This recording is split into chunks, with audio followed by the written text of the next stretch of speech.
गुजरात विद्यापीठ द्वारा आयोजित प्राकृतिक खेती अंतर्गत गांधीग्राम जीवन पदयात्राનો સમગ્ર રાજ્યવ્યાપી પ્રારંભ કરાયો છે। ત્યારે 13 જેટલા વિદ્યાર્થીઓની ટીમ રાજકોટ જિલ્લાના 3 તાલુકામાં માહિતગાર કરવા માટે પહોંચી હતી। આ ટીમ જામકંડોળા, ઉપલેટા અને ધોરાજીના કુલ 93 ગામડાઓમાં ગઈ હતી, જ્યાં લોકો સાથે સંપર્ક કરી પ્રાકૃતિક ખેતી વિશે જાગૃત કરાયા હતા।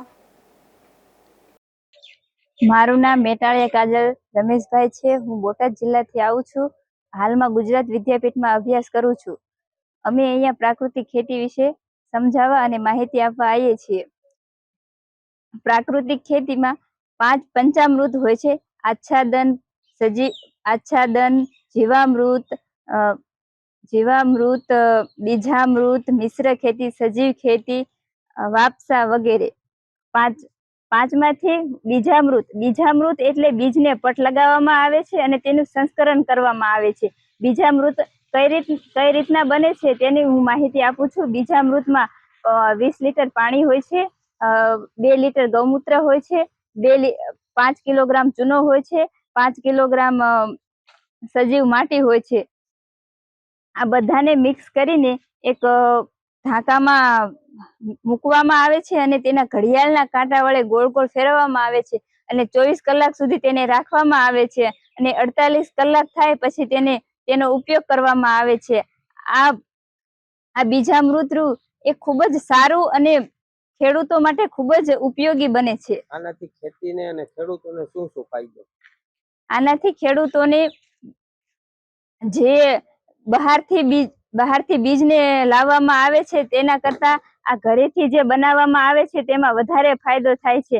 જેમ કે આપણે કઠોળ હોય, કઠોળનો આપણે બીજામૃત તરીકે તેનો ઉપયોગ કરીએ તે ઘણો સારી રીતે મહત્વપૂર્ણ બનતો હોય છે। આનાથી ખેડૂતોને ફાયદો શું? અન્ય ખેતી કરતા ઓર્ગેનિક ખેતીમાં ફાયદો શું? ઓર્ગેનિક ખેતીમાં તેમાં ખર્ચ ઓછો થાય છે, અને તેની ફળદ્રુપતા પણ વધારે હોય છે અને તેનું उत्पादन પણ વધારે જોવા મળે છે। नमस्ते, मैं चेतना देवी, गुजरात विद्यापीठ की छात्रा। अभी हम हमारे ग्राम जीवन पद यात्रा के दौरान प्राकृतिक खेती विषय पर गांव पर जाकर कृषकों के साथ मेल मिलाप कर रहे हैं। तो मैं बताने जा रही हूँ जीवामृत बनाने की उपाय। जीवामृत बनाने के लिए 1 ड्रम जीवामृत के लिए हमें चाहिए 180 लीटर पानी, उसी के साथ 10 केजी गोबर, देशी गाय का गोबर, और 8 से 10 लीटर तक देसी गाय के गौमूत्र, उसी के साथ गुड़ 1 से 2 केजी और बेसन 1 से 2 केजी।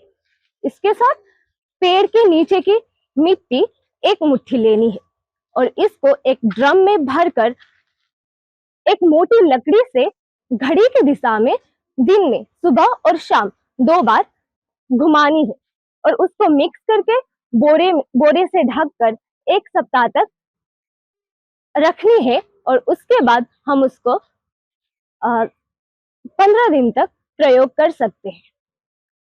तो प्रयोग से खेत में क्या फलद्रुपता आती है? इस प्रयोग से खेती जीव और अमृत अर्थात जीव का अमृत है। तो जीव जो खेती होती है वो जल्दी उत्पादन होती है और वो जल्दी बढ़ते हैं, अर्थात डीएपी का काम करती है। दूसरे सामान्य खेती से इस खेती में खेत में उपज में कितना फर्क पड़ता है? दूसरे सामान्य खेती से अगर हम देखें तो डीएपी में खर्चा है, उसी हिसाब से वो जमीन को नुकसान पहुंचाती है। और ये जो खेती है प्राकृतिक कृषि, इस कृषि से जमीन को फायदा होता है और साथ ही इसको बनाने के लिए जो भी सामग्री का हम उपयोग करते हैं वो हमारे घर पर ही मिलते हैं। तो इसमें खर्चे की भी बहुत कम होती है। तो यह कम लागत की खेती कहा जा सकता है।